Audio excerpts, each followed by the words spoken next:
And these folks, needless to say, people who represented the progressive movement had a different perspective on things than did Biden's people.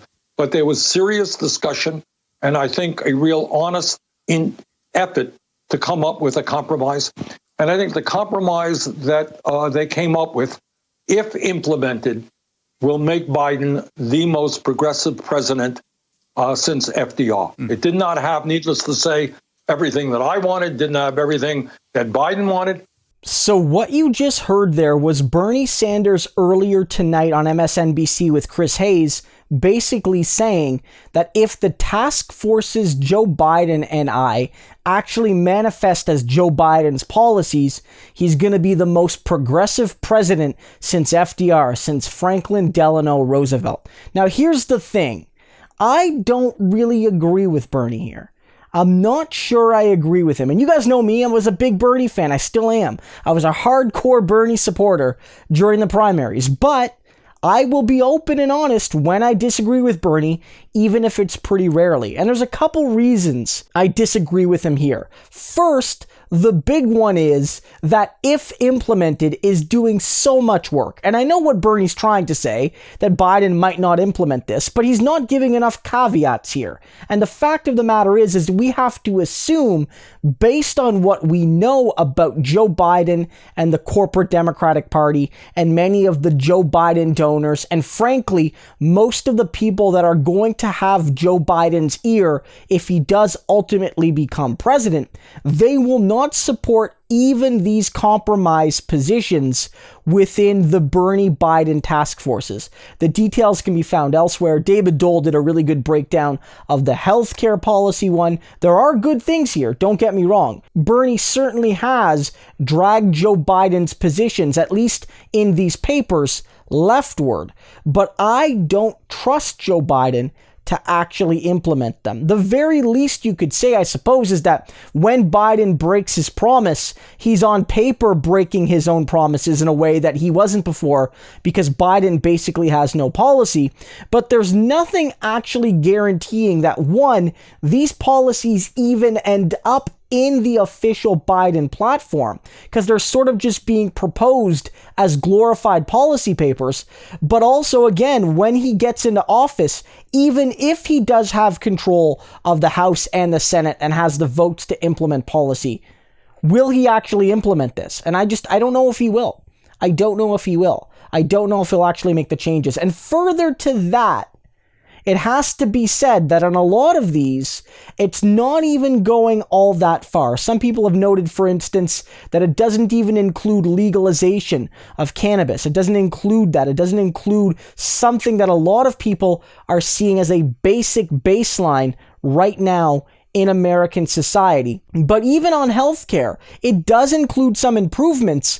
But one of the improvements, at least in part, is that Joe Biden's going to lower the Medicare access age from 65 to 60. Sounds good. Will help some people. It's not Medicare for all, but it's Medicare for more, I suppose. But we have to remember, and even AOC noted this, back when these task forces were being formed, that Hillary Clinton had a 55-year access age to Medicare. So in essence, Hillary's policies maybe on some other areas were worse than Joe Biden's after Bernie's cooperation, but on this particular one, we've actually lost ground.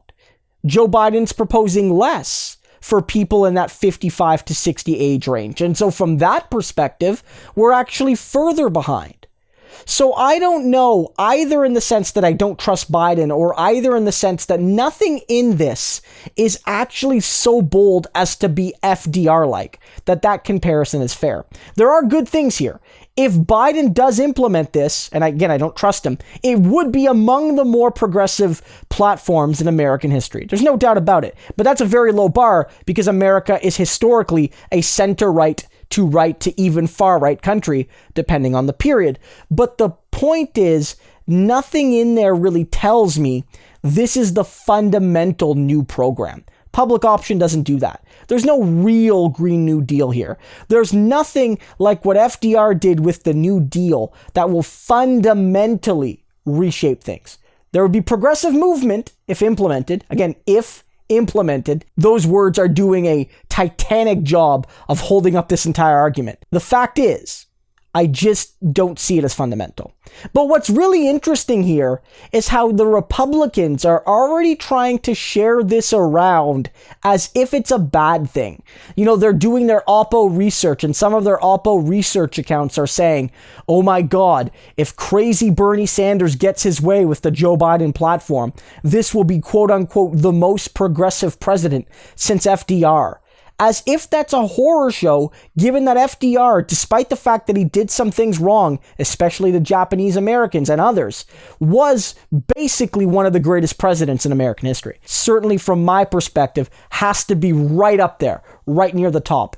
In terms of a president that accomplished a bunch, that left office seen positively by the American people, that initiated programs that stood the test of time, and that reshaped society. He's one of the greats.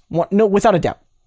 And to suggest that if Biden ends up like FDR, again, I'm not thinking he's going to, that would be a bad thing, is just absolutely bonkers to me.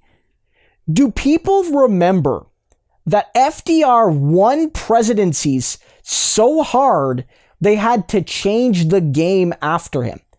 The dude was so good at winning votes because working class people all over the country, even in the South in many cases, even in conservative parts of the country, liberal parts of the country, with union workers and non-union workers and factories and in primary industries and in places with agriculture, they voted for him. He built a true, diverse working class coalition.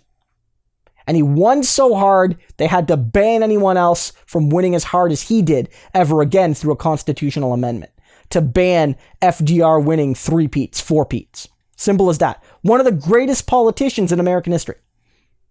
If Joe Biden ends up like that, we'd be so lucky to have a president that successful and ambitious. Now, I don't expect it, but it shows, again, just how out of touch they are.